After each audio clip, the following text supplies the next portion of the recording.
I didn't expect silence to be the loudest thing on my wedding day. Not the music, not the murmurs of guests, not even my own heartbeat as I stood alone in the bridal suite.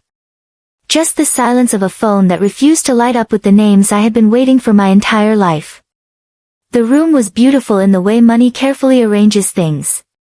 Pale walls, soft lighting, a full-length mirror framed in gold. My dress hung perfectly against my body, every stitch measured, every detail intentional. It felt strange to look so complete while something essential was missing. I checked my phone again. Still nothing. No call from my mother, Linda. No text from my father, Robert. No message from my younger brother, Jason. I already knew what the screen would show, yet I kept looking, like repetition might somehow rewrite reality. A knock came at the door. Slow.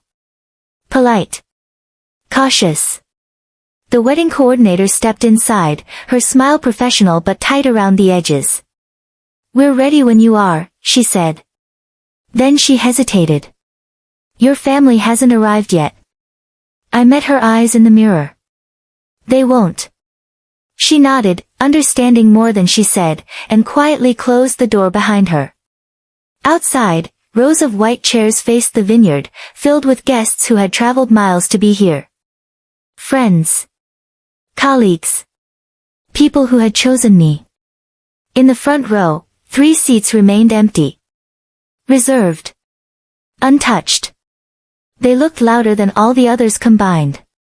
As I picked up my bouquet, a memory surfaced without permission. I was 10 years old, standing in the living room with a handmade card I'd spent hours on. My parents were busy praising Jason for his basketball trophy, turning it under the light, planning where to display it. I waited. When I finally spoke, my mother glanced at my card and smiled vaguely. "That's nice, sweetheart." That sentence followed me for years. Nice grades. Nice job. Nice effort. Never important enough to interrupt whatever Jason had going on. I took a deep breath and opened the door. The music started as I stepped into the aisle. Heads turned. Smiles appeared. Some sympathetic. Some curious. Each step forward felt heavier, not because I was alone, but because I had always been alone. This was just the first time it was obvious. At the altar, Michael waited for me. His eyes never wavered. He didn't scan the crowd. He didn't ask questions. When I reached him, he took my hands like they belonged there. "I'm here," he whispered. I believed him.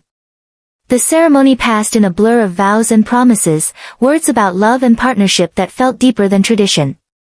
When we were pronounced married, applause filled the air. I smiled, and this time it reached my eyes. They weren't there. But I was still standing.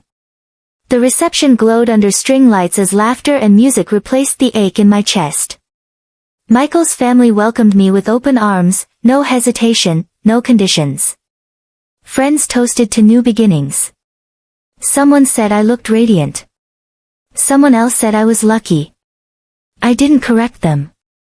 Late into the night, when the noise softened and conversations thinned, I slipped away to check my phone one last time. No missed calls. No messages. Not even a generic congratulations. Michael found me there, leaning against the railing, staring at the dark screen. "They missed something beautiful," he said gently. I nodded. That was their choice. It was the first time I said it out loud. After that night, I stopped waiting. The years that followed were built quietly. No applause. No family support. Just work.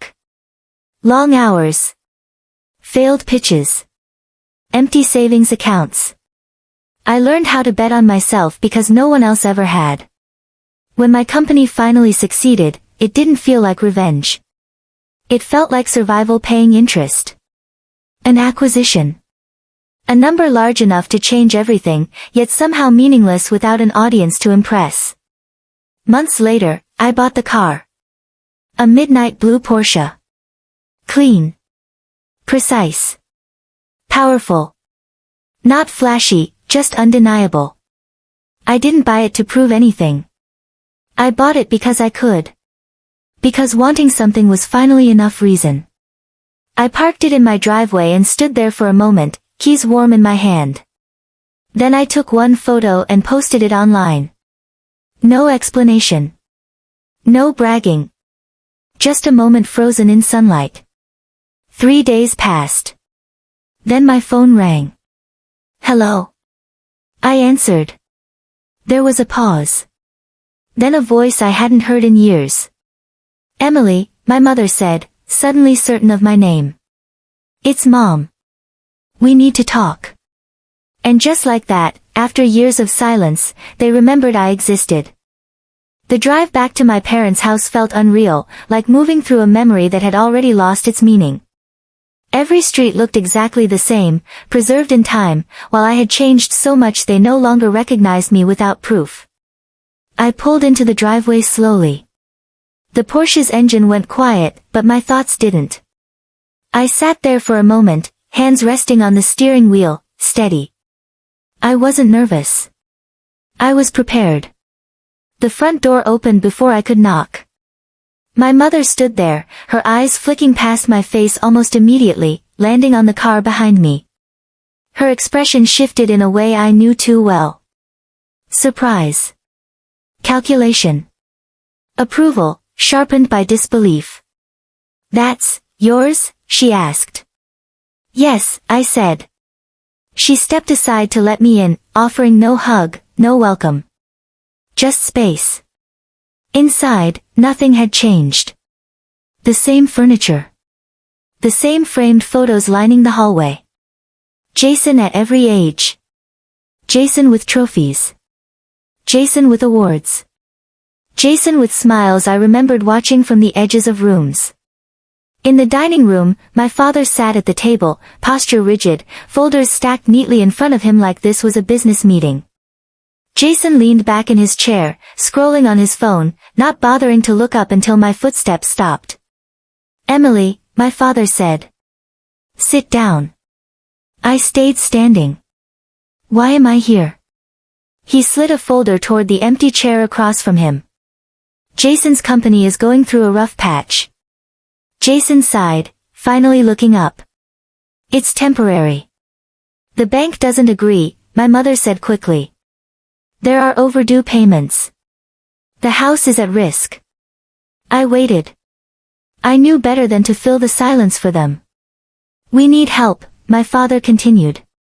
Alone. Short term. You're in a position to assist. The word assist landed like an insult. You didn't come to my wedding, I said calmly. My mother stiffened. That has nothing to do with this. It has everything to do with this. Jason rolled his eyes. You always do this. You can't separate things. I can, I replied. You just don't like the connection. My father's jaw tightened. We raised you. We gave you everything we could. I let out a slow breath. You gave Jason everything. I learned how to survive. The room went quiet, thick with discomfort. My mother reached for my hand, stopping just short of touching me. We're family, she said, her voice softening into something rehearsed. Family helps each other. Family shows up, I said. You didn't. Jason leaned forward, irritation flashing across his face. So what, you're punishing us now? I shook my head. I'm choosing myself. My father's tone sharpened. You're being unreasonable. I almost laughed. You didn't notice me for years. Now you noticed a car. Jason slammed his phone onto the table. You think you're better than us now? No, I said honestly. I think I'm done explaining myself to people who never listened. My mother's eyes filled with tears, right on cue.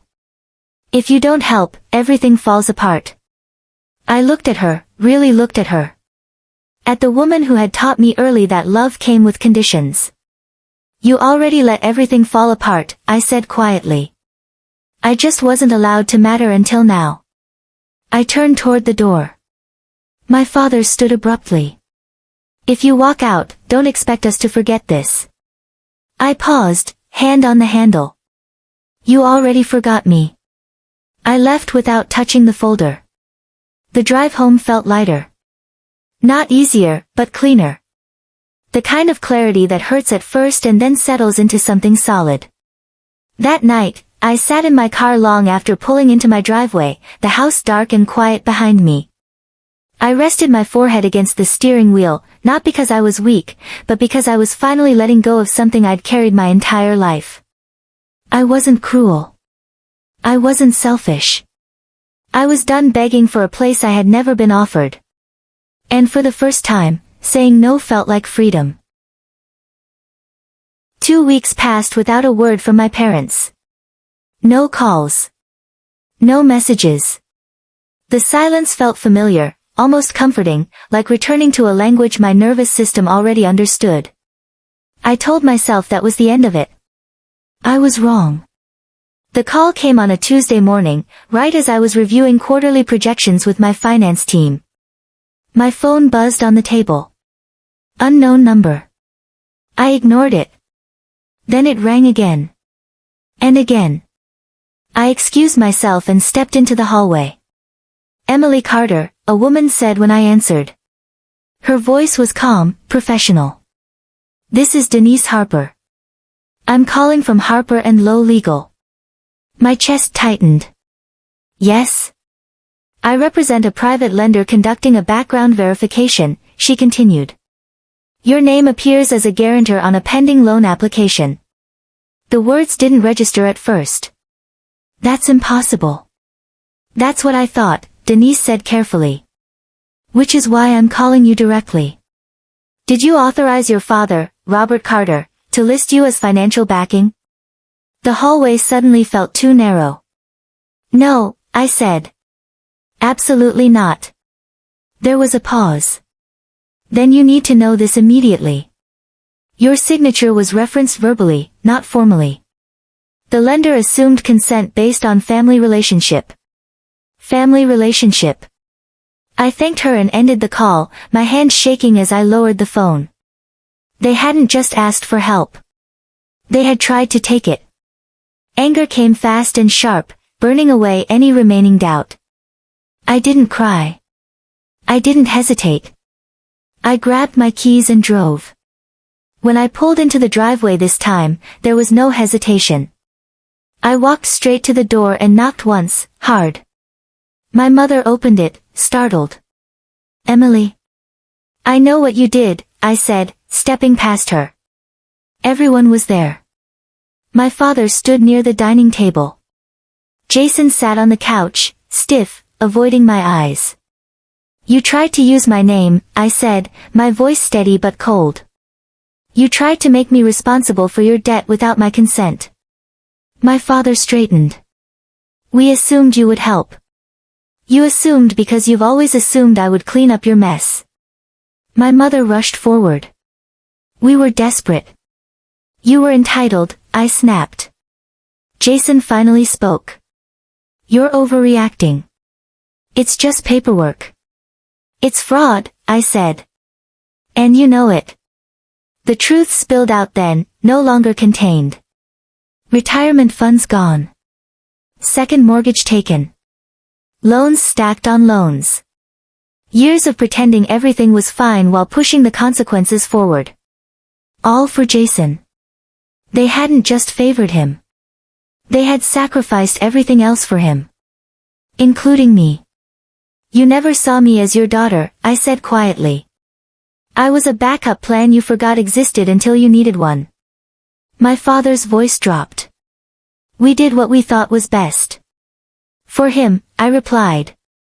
Not for me. Jason stood abruptly. I didn't ask you to build some empire. No, I said. You just assumed I owed you because I did. Silence fell, heavy and suffocating. I won't save you, I continued. But I also won't let you destroy me.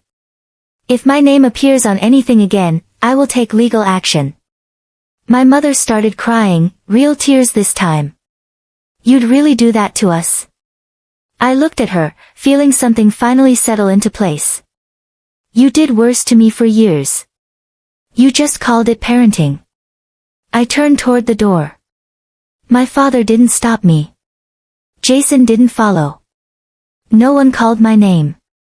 Outside, the air felt sharp and clean. I sat in my car, hands steady, heart pounding, not from guilt, but from finality. I wasn't angry anymore. I was done. For the first time in my life, I understood something clearly. Walking away wasn't abandonment. It was survival. And this time, I wasn't looking back. After that day, the silence returned, but it wasn't the kind that bruised. It was clean. Intentional. The kind you choose when you finally stop waiting for footsteps that were never coming.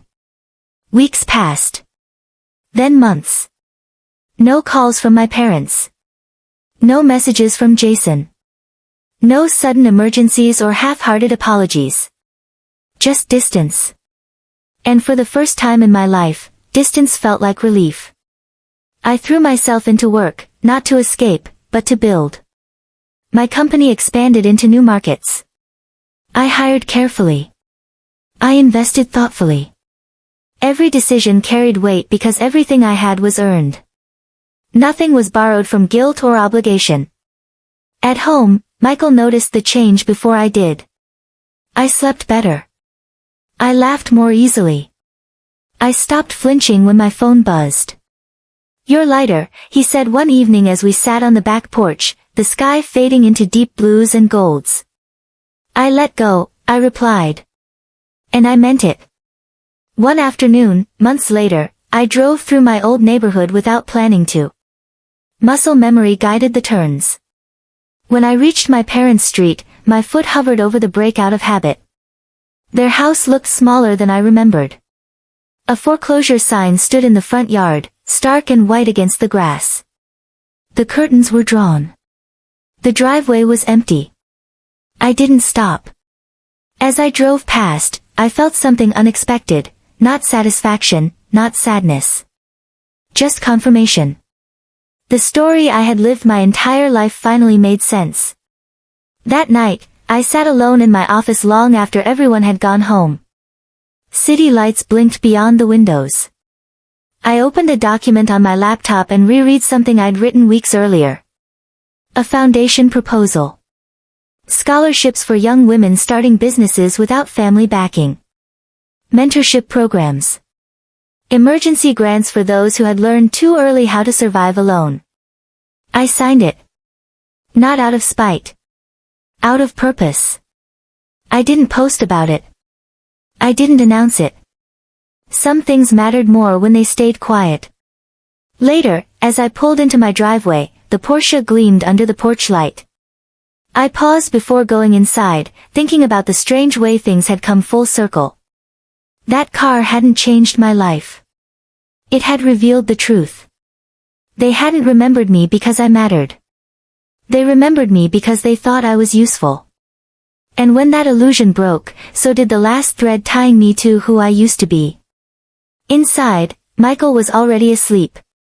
I slipped into bed beside him, listening to the steady rhythm of someone who chose me every day without conditions. For years, I believed love had to be earned. That attention was something you proved you deserved. That if I just did more, became more, achieved more, I would finally be seen. I was wrong. Some people don't see you because it would require them to change. Letting go didn't make me cruel. It made me free. Freedom isn't loud. It doesn't demand validation. It doesn't need witnesses.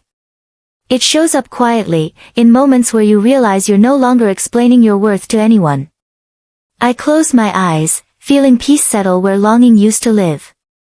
If this story resonated with you, if it echoed something you've carried silently, share your thoughts, like the story, and subscribe to Revo Tales, where forgotten voices finally reclaim their power.